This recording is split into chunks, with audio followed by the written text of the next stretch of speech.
A Course in Miracles, Chapter 12, The Holy Spirit's Curriculum, Section 1, The Judgment of the Holy Spirit.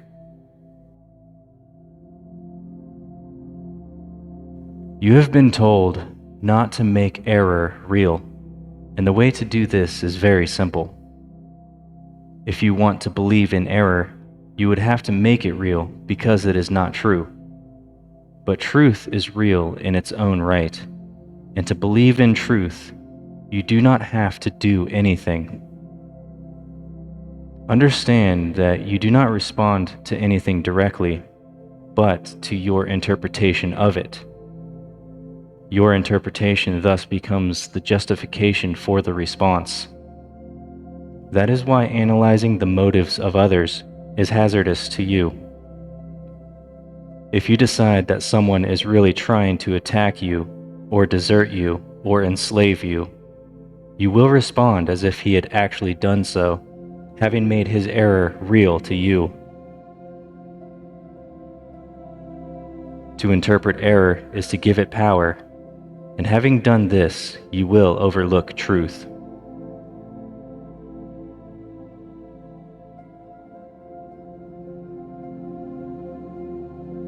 The analysis of ego motivation is very complicated, very obscuring, and never without your own ego involvement.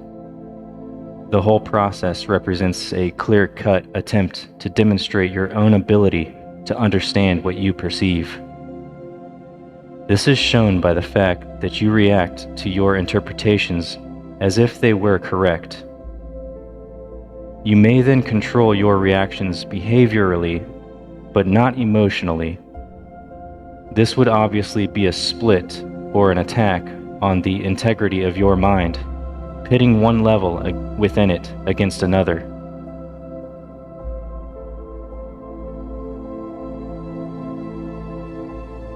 There is but one interpretation of motivation that makes any sense, and because it is the Holy Spirit's judgment, it requires no effort at all on your part.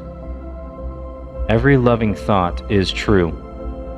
Everything else is an appeal for healing and help, regardless of the form it takes. Can anyone be justified in responding with anger to a brother's plea for help? No response can be appropriate except the willingness to give it to him, for this and only this is what he is asking for. Offer him anything else, and you are assuming the right to attack his reality by interpreting it as you see fit. Perhaps the danger of this to your own mind is not yet fully apparent. If you believe that an appeal for help is something else, you will react to something else. Your response will therefore be inappropriate to reality as it is, but not to your perception of it.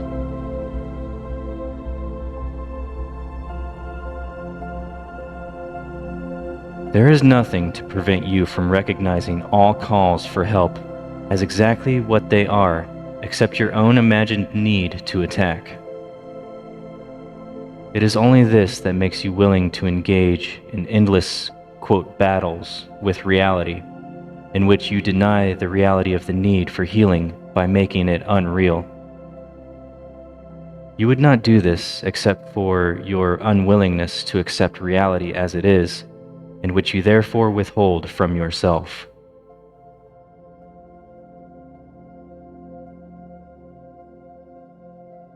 It is surely good advice to tell you not to judge what you do not understand.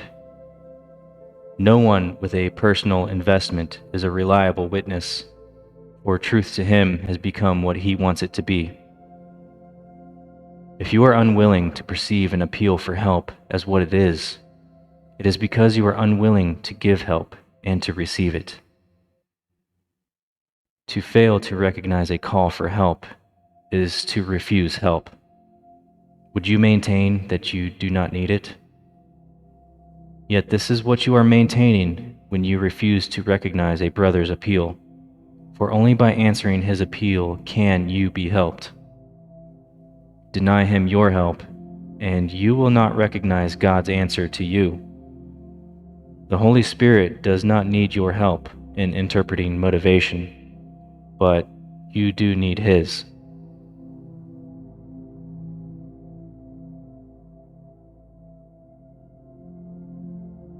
Only appreciation is an appropriate response to your brother. Gratitude is due him for both his loving thoughts and his appeals for help, for both are capable of bringing love into your awareness if you perceive them truly. And all your sense of strain comes from your attempts not to do just this. How simple, then, is God's plan for salvation? There is but one response to reality, for reality evokes no conflict at all. There is but one teacher of reality who understands what it is.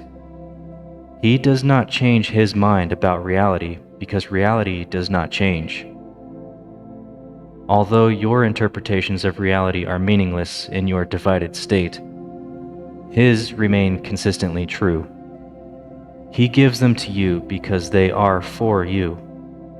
Do not attempt to, quote, help a brother in your way, for you cannot help yourself.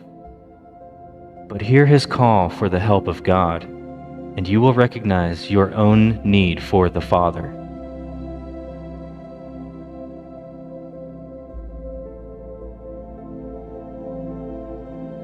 Your interpretations of your brother's needs are your interpretation of yours. By giving help, you are asking for it, and if you perceive but one need in yourself, you will be healed. For you will recognize God's answer as you want it to be, and if you want it in truth, it will be truly yours. Every appeal you answer in the name of Christ brings the remembrance of your Father closer to your awareness. For the sake of your need, then, hear every call for help as what it is, so God can answer you.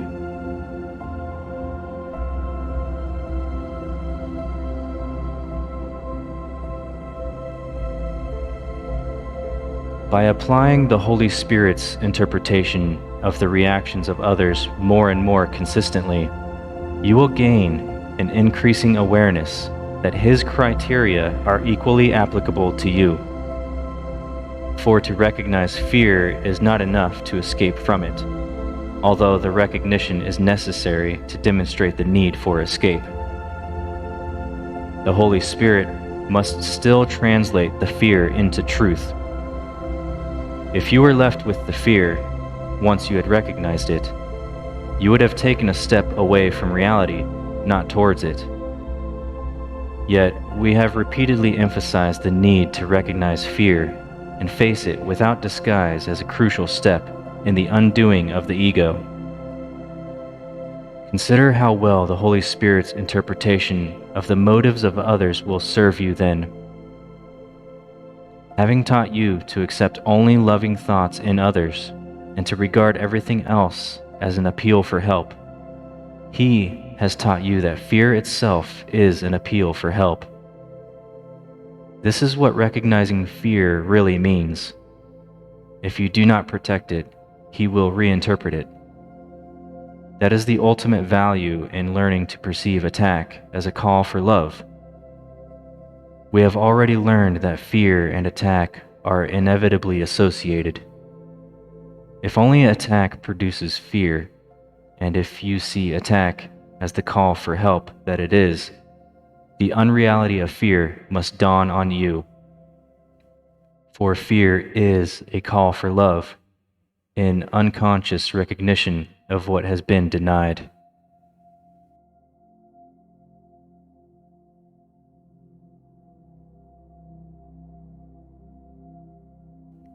Fear is a symptom of your own deep sense of loss. If, when you perceive it in others, you learn to supply the loss, the basic cause of fear is removed. Thereby, you teach yourself that fear does not exist in you.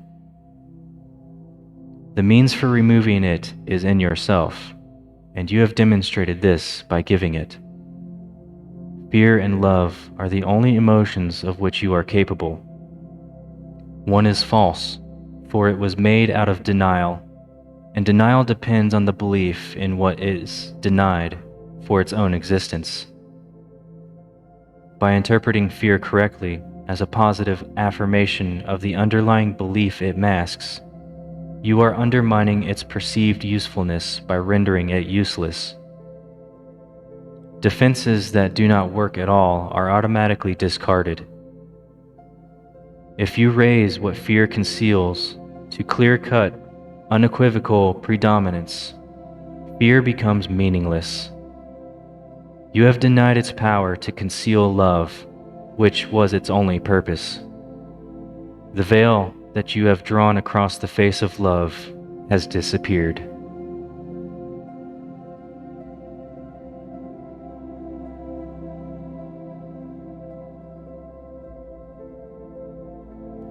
If you would look upon love, which is the world's reality, how could you do better than to recognize, in every defense against it, the underlying appeal for it? And how could you better learn of its reality than by answering the appeal for it by giving it? The Holy Spirit's interpretation of fear does dispel it, for the awareness of truth cannot be denied. Thus does the Holy Spirit replace fear with love and translate error into truth. And thus will you learn of Him how to replace your dream of separation with the fact of unity. For the separation is only the denial of union, and correctly interpreted, attests to your eternal knowledge that union is true.